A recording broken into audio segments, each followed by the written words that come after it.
If you heard the video this morning talking about narcissists and lies, a big part of lies is overt, of like, let me lie to your face, and then covert, let me just keep something back. So today we want to talk about these aspects of lies of omission, of how narcissist uses lies to be able to hide, to be able to deceive, and to be able to just pull back just enough information to be able to get by. Now, whether this is on a certain aspect of like, let me hold this back so I don't feel bad, so I don't get caught, so I don't get in trouble, so I don't have shame or guilt or look bad or whatever it might be, there's always this aspect of pulling back. Maybe you have this aspect of like, you feel like he always left something out of the conversation. Like there's like a gap in the time frame. There's like something that happened. There's like a difference. There's even an energy or a focus that like, wait a second, something seems wrong. Maybe this is the aspect that you felt like your gut told you something. Like, I just don't feel right. Something about this seems off. Today we're going to talk about lies of omission, some of the tactics and excuses, and then how to be able to solve it. Like what to be able to look for and to be able to process going through. So lies, we see this a lot, right? Narcissists love to lie. I love to lie because I wanted to be able to get away with what I wanted to get away with. I wanted to be able to be a person that I thought I was, even though I wasn't demonstrating that or acting or showing that on a consistent basis. So you have narcissists out there that are going to lie, to cheat, to steal, to deceive, to do anything they can to avoid the truth. They're going to do anything they can to be able to run from this truth and anything to avoid the guilt and the shame that comes from it, the shame that it causes. Now, sometimes people are like, narcissists don't have guilt, they don't have shame. They do, but it's very small. It's very microscopic because they have to be able to get away from it as fast as possible. It's like you're boiling a pot of water on the stove and you go and you accidentally stick your hand in it as you're going to grab the spoon and you jerk your hand back out. It's because it hurt, right? It's the same concept that a narcissist feels when they're engaging with guilt and shame. It hurts.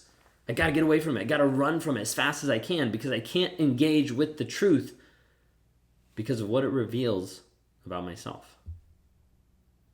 So as a result, a narcissist hides from lies and trying to find their comfort, their peace, or whatever.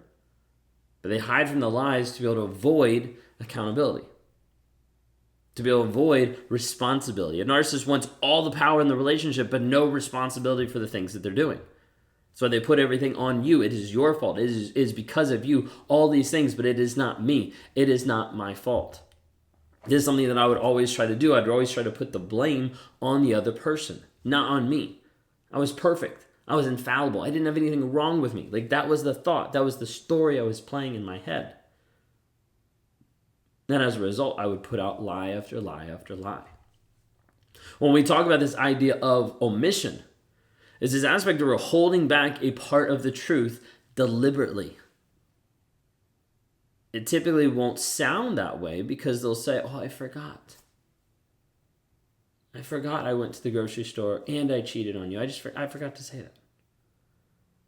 But it's holding back that piece of truth deliberately in an effort to control the situation, the story, the other person. This might be the aspect of telling half-truths. Telling only part of the story, just a fraction of it.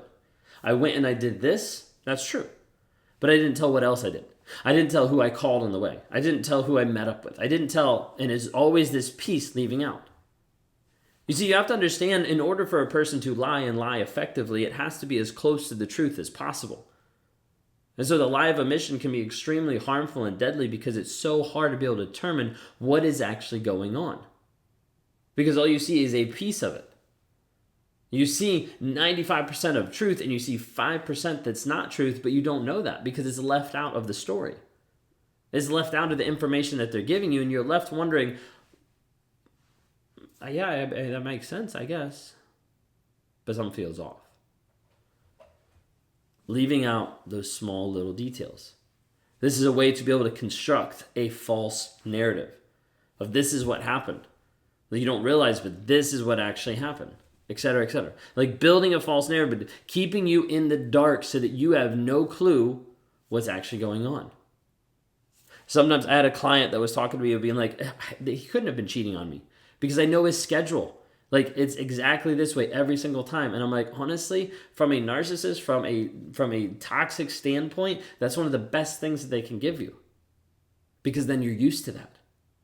You're sedated to the aspect that they're always going to text you at 7 a.m. when they arrive at the office. Well, they might not be at the office. They're just texting you that to keep the regular rhythm going so you don't think that anything is wrong.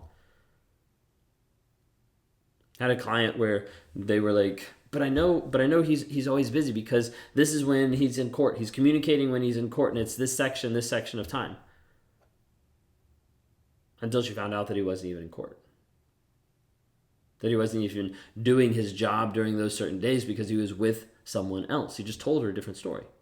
But one that was believable because he constructed it so many times and then left the details out. Narcissists will do this to keep you in the dark and keep control over you.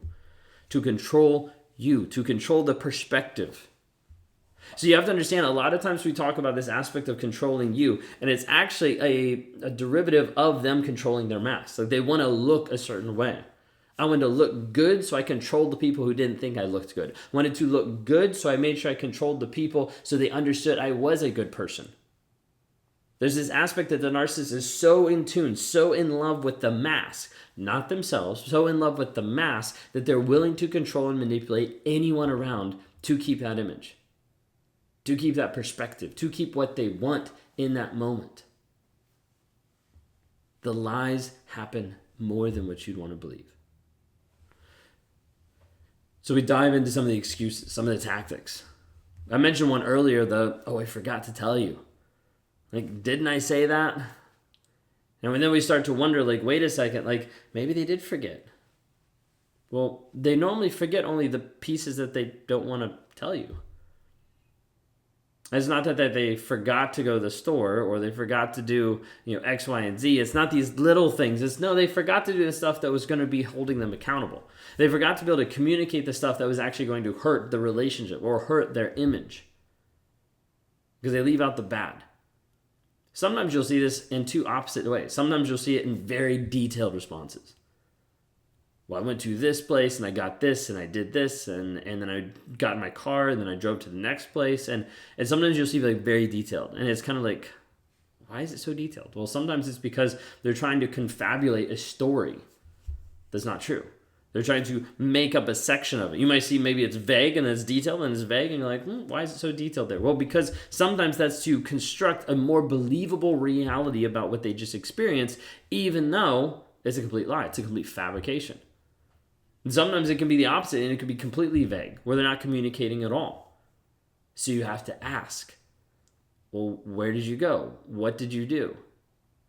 And then you get to one of the phrases that narcissists will love to use. Ask me anything. I'll be honest. Look, I have nothing to hide. Just ask me anything. If you have someone who says they have nothing to hide and just ask you anything, that should be a red flag for you. Now, you might be wondering why. Because from a narcissist perspective, when a narcissist says, ask me anything, it's like laying the groundwork for great manipulation. Okay, and the reason why I say this is because when I tell you, hey, ask me anything, and then you ask about, did you go to the store? Did you do this? Then I know in that moment how much you actually know. When a narcissist says, ask me anything, it starts to lay the groundwork of like, wait a second, they're asking about this, so I can give this piece of information up, and I can still hide everything else. When the narcissist says, ask me anything, you start to talk to them about a certain situation, they start to realize this is all they know. So then I can control the outcome. I can control what I tell them. I can control and construct the false narrative that I need to have. I can pivot it. You see this moment sometimes where they'll pause, they'll think, they'll kind of wonder for a second, trying to figure out the best story to be able to tell you because they know this is what they know. Now I can twist it a different way. Now I can change up the perspective so that I'm not the one in trouble. So I'm not the one responsible. And so when they say, ask me anything, be really careful because that's a great way for them to manipulate you. And you start to feel and you start to wonder, something is just off. Like you're not sure how to be able to describe it, how to be able to put it into words. Like it seems hard to even tell other people because it's not like you see a blatant lie. It's just like something seems off. It feels wrong. Like the story seems accurate, but it just seems off. Like you're unsure, you're uneasy. And it's hard to be able to sense like what is wrong. You just know this feels off. Like the energy is different. Like something doesn't match up. Like you just have this gut feeling. And a lot of times those gut feelings typically go back to some reason that something's happening in the relationship. And as a result, it starts to destroy the trust. As it actually comes out, you start to see like, wait a second, this whole thing is destroyed. You got to the place where you're walking on eggshells, and now you finally realize, now I know why it's on eggshells because of the fact of the lies that this person's been telling. You have a narcissist that will use omission to be able to hold back so much information. Maybe you're at the place today and you're like, I don't know if they're changing. I don't know if they're trying. I don't know. They say they're doing this thing, but they're not. Like, I don't really know. So let's talk about this. Maybe you have someone that you've been with and the trust has been completely broken.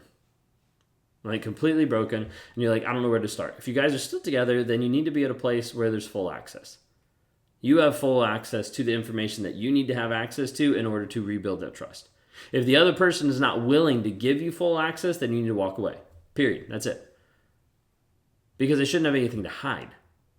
You see, a narcissist will use a lot of things against you. A narcissist will say, how could you look through my phone? You found me cheating on you with 5 other people. How rude are you to be able to look through my phone? Don't you understand privacy? All this kind of stuff will come out. And you have to understand, like, it feels crazy. It feels bad in that moment because normal relationships, you shouldn't have to do that.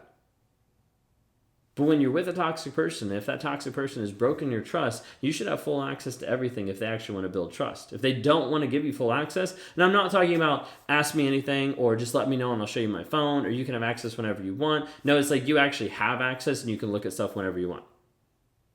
And then when you see stuff like this person is still cheating, communicating with other people, like being dishonest, leave. Stop giving another chance to a person who doesn't care about you. Maybe you're in the relationship and the trust hasn't been broken, but you feel like something's off.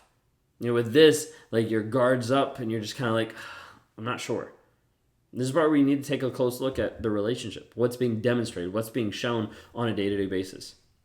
If you're struggling to start to see some of this, or you're wondering, wait a second, is this something that's narcissistic? Is this something that's abusive? Like, reach out for help.